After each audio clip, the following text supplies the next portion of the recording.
Here we are for another week as we learn the lessons that life is offering us, simply because I am a big believer that there is lessons in everything, and we will continue to circle a lot of the same problems, obstacles, thought processes until we learn the lesson, right? And that there's also this whole concept that if we're not growing, we're dying, right? We're dying in a place of comfortability, we're dying in a world of familiarity, and we're not moving towards the greatest version of ourselves simply because we're either stressing out or settling or just being comfortable with our life. So we are unpacking the things that allow us to grow and become the best versions of us. So this week, we are talking about a lesson in following your dreams, okay?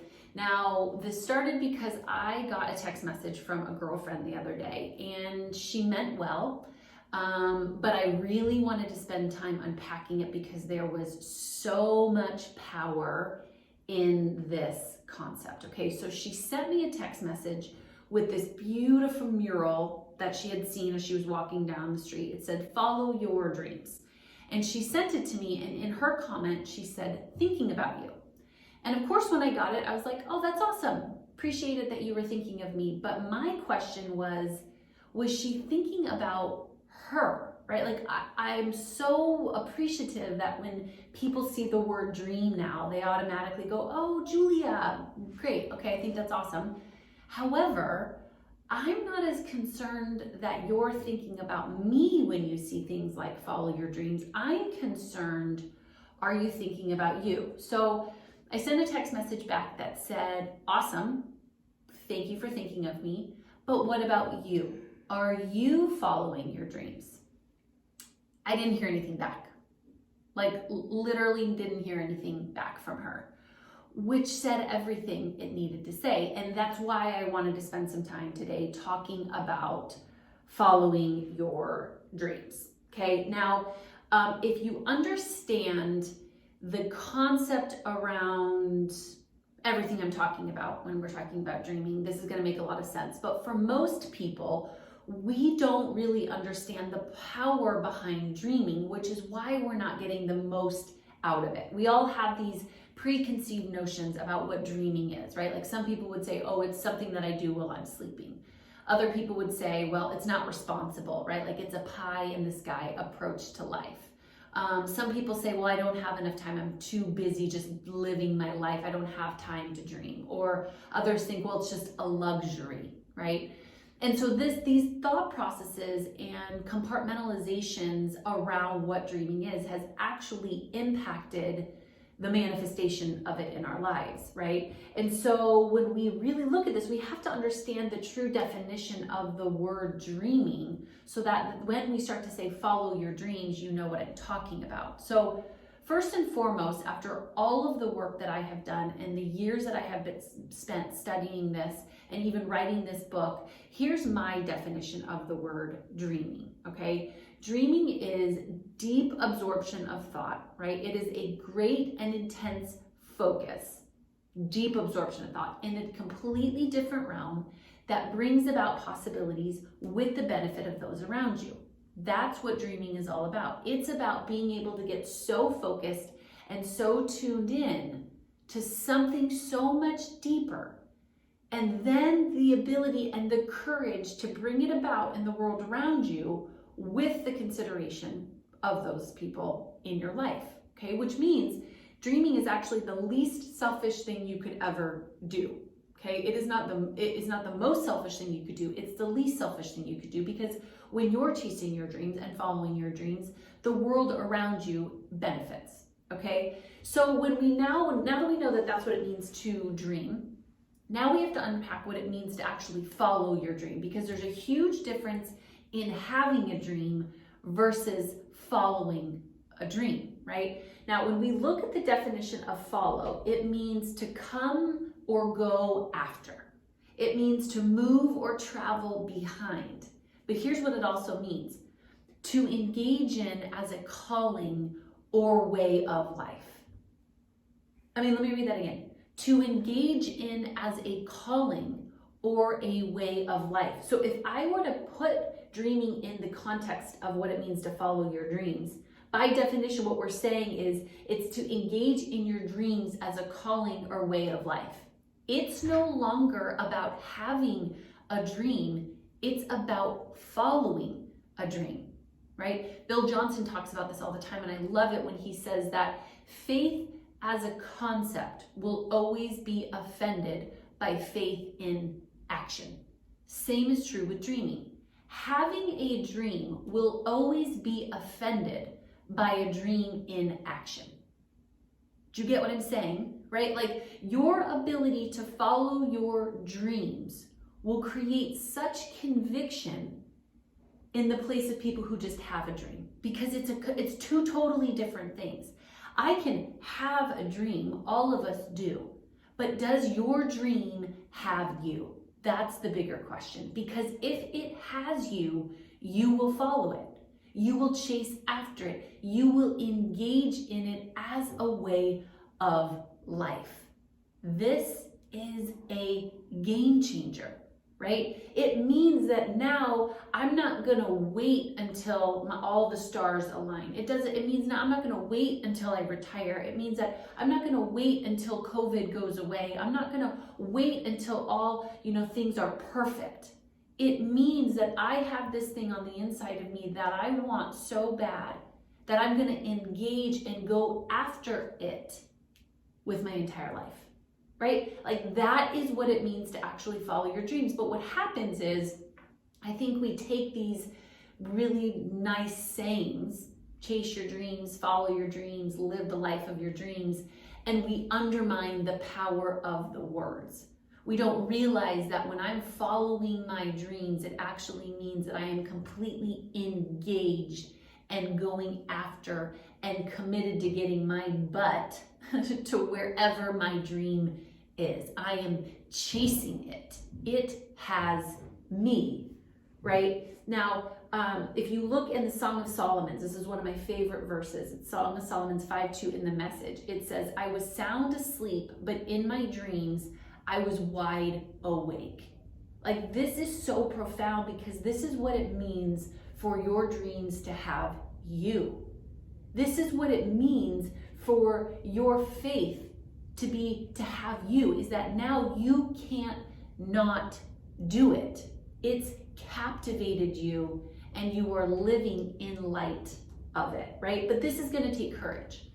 I recognize that this takes heart, and I recognize that what starts to happen for most is one of two things. Either number one, we start to go, yeah, but Julia, I don't know what my dreams are. That's not true.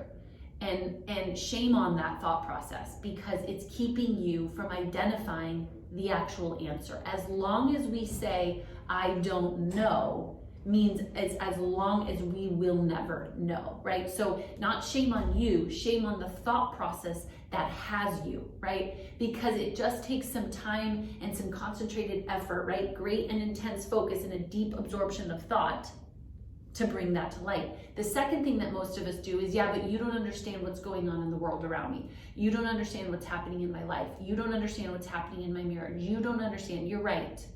I don't understand what's happening in all of those areas of your life, but I don't care. Here's why. Because your dream doesn't care. Your dream doesn't live in light of your current circumstances. Your dream lives on the other side of it, and now you just have to learn how to get to that, and the only way out is through. The only way to your dreams is right smack through whatever obstacle, whatever circumstance, whatever is in front of you, because greater is he that is in you than he that is in the world. And as long as the things around you look bigger than the things within you, you'll never manifest your dreams. That's the whole point, is because by going through it, it's going to make you a stronger, better, more profound, more deep, more concentrated person than you just getting it the easy way, right? Like, most of us think that, oh, if it just came easy, right? But this isn't about looking for the easy path. This is about looking for the path that you want most, right? And I talk a ton about this in my book, Dream I Dare You, which is this whole concept of picking your heart, right? Because having a dream and following a dream are both hard. Being fit and being fat, being married, being single, being wealthy and having no money. It's all hard. All of it is hard at some level. The hardest part of the hard, though, is the hard that you don't want. So when you start to change your mindset and you start to change your perspective, here's what I want to encourage and invite you into today.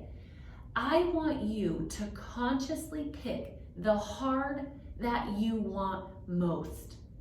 I'm not trying to undermine your circumstances. I am not trying to undermine the things that are going on around you. But if you keep giving so much attention to those things, then you'll only ever just have a dream.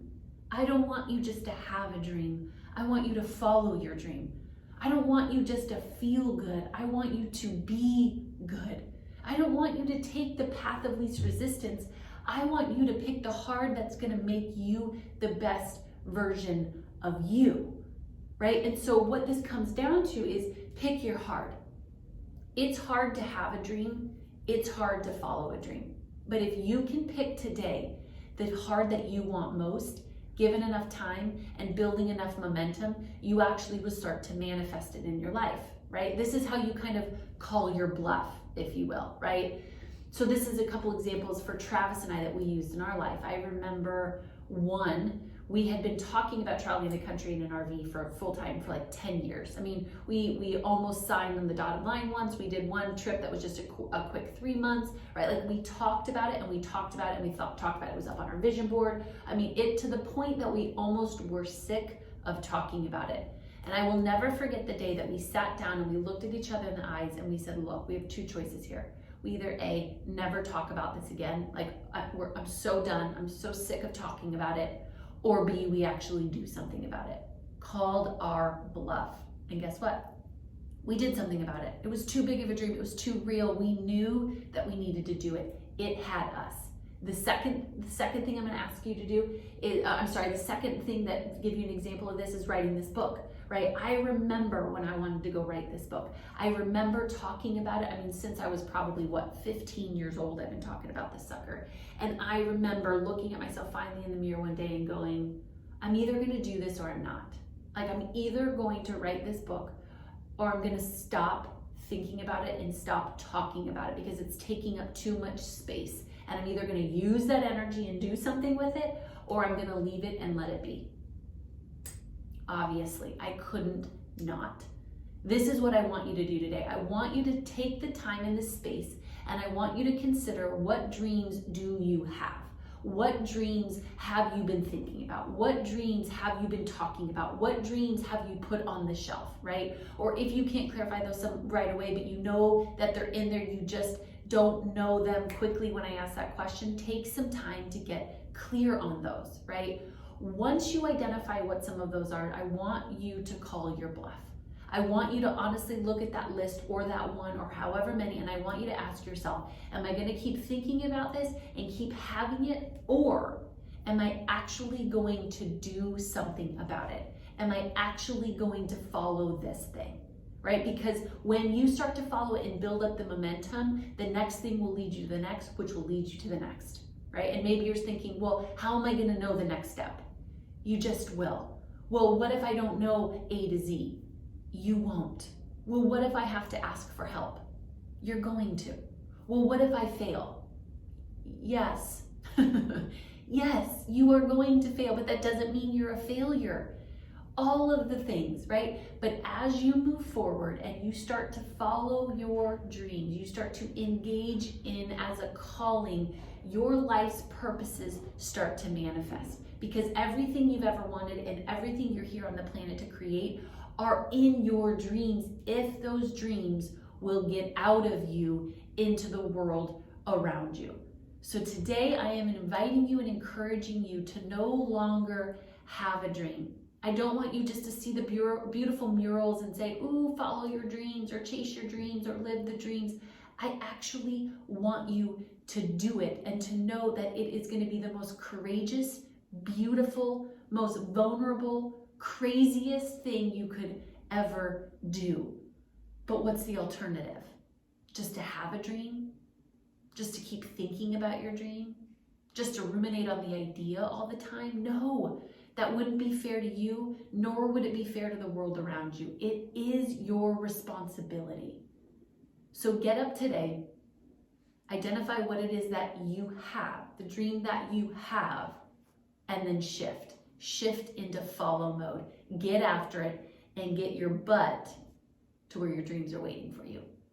Oh, and of course, don't forget, like, subscribe, and hit the share button, because there's one person right now that is waiting for this message. They have been sitting there thinking, oh, I have this dream, and what do I do next, and how do I do next? Share it with them. Give it to them and help them also get on the path of following their dreams, because dreamers cannot do this alone, and our world needs more dreamers just like you lighting this beautiful world up.